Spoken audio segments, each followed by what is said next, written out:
Sometimes you finish a PDF and later realize one page is wrong. Students may need to replace a page in their assignment, and professionals may need to update a page in a report, invoice, or contract. Instead of recreating the entire PDF, you can simply replace that page. In this video, I'll show you how. Many online tools allow you to edit PDFs, but they require uploading your file to the internet.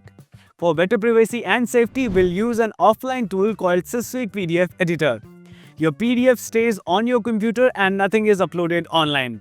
You can download SysSuite PDF Editor from the link given in the description. Let us get started. Open your PDF in SysSuite PDF Editor. Now go to the Page menu at the top. Select the page or pages you want to replace.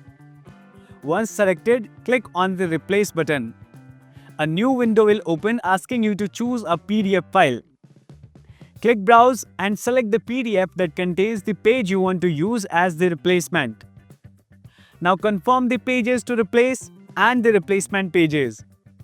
After checking everything, click OK. And just like that, the selected pages in your original PDF are replaced with the new pages. If needed, you can also click and drag pages to change their order. Once everything looks correct, make sure to save the file. Here's the original PDF, and here is the updated PDF where the page has been replaced. This method is very useful when you want to update a single page without affecting the rest of the document. And since everything works offline, your data remains private and secure. If you found this video helpful, make sure to like the video, subscribe to the channel, comment your questions below, and share this video with others who work with PDFs.